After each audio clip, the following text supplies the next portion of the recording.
Speaking of the last election, the Tory manifesto promised to end the abuse of the judicial review. How's it going? Well, I welcome the much shorter question from the Right Honourable Lady today. Let me just remind the Right Honourable Lady of a few facts about the COVID inquiry. We set up the COVID inquiry. We have provided it with more than 55,000 documents so far. We have given it all the financial resources it needs so that we can learn the lessons from the pandemic. But, Mr. Speaker, in Wales, they also had a pandemic. And what have the Labour-run Wales authorities done there? No independent inquiry in Wales. As ever, one rule for Labour and another for everyone else. Mr. Speaker, he acts like it pretends that it's complicated, but it's simple. They set up the inquiry to get to the truth, then blocked that inquiry from getting the information that it asked for, and now they're taking it to court. I know he considers himself a man of the people, so using his vast knowledge of working-class Britain, does he think working people will thank him for spending hundreds of thousands of pounds of their money on loophole lawyers just so that the government can obstruct the COVID inquiry? Deputy Prime Minister.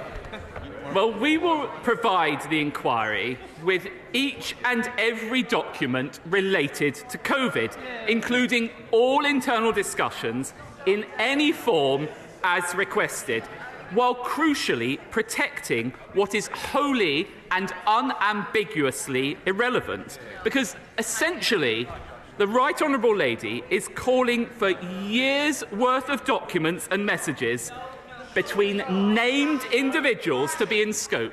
And that, Mr. Speaker, could cover anything from civil servants' medical conditions to intimate details about their families. But I really will say to the Right Honourable Lady, I find it extraordinary that she should lecture us on value for money for the taxpayer, when I understand she has now purchased 2 pairs of noise-cancelling headphones on expenses.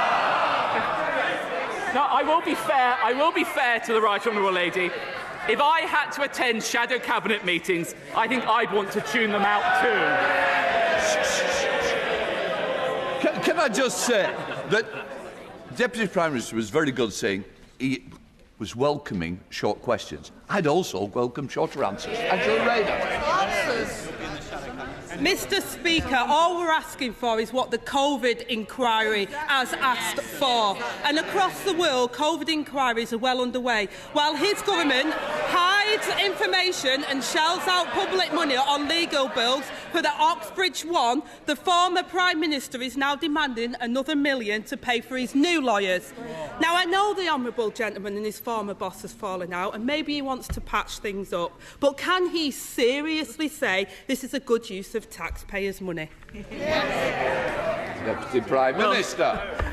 If we want to talk about relationships between different people, I don't think we need to search her WhatsApp messages to know that there's no communication between her and the leader of her party.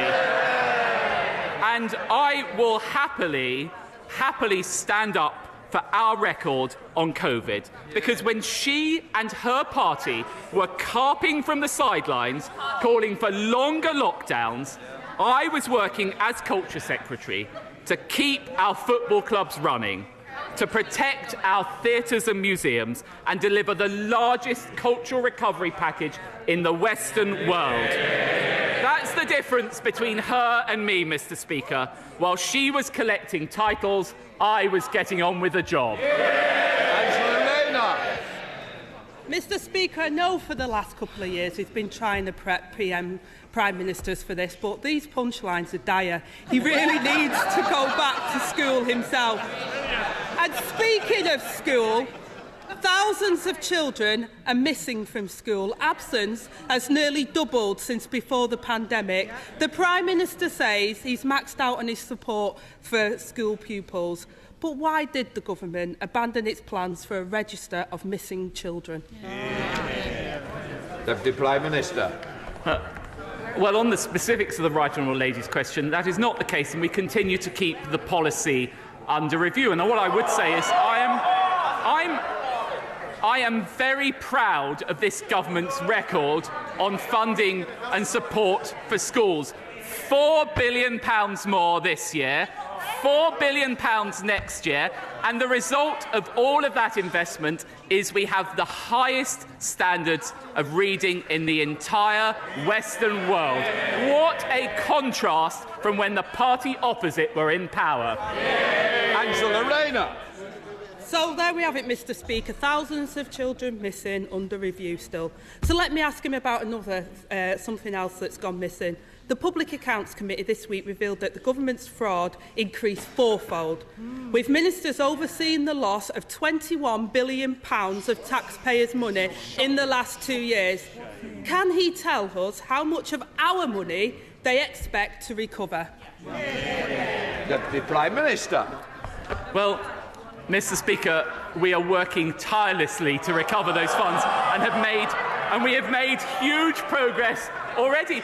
But again, if the party opposite wants to talk about good use of taxpayers' money, what do we have from the party opposite? Plans for an unfunded £28 billion spending spree. And what would that do? Drive up borrowing, push up interest rates, adding £1,000 to everyone's mortgage.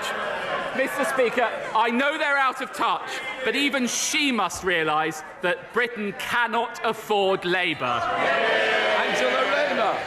Mr. Speaker, Britain can't afford any more of the Conservatives. And he seems to have lost count. The answer is a quarter.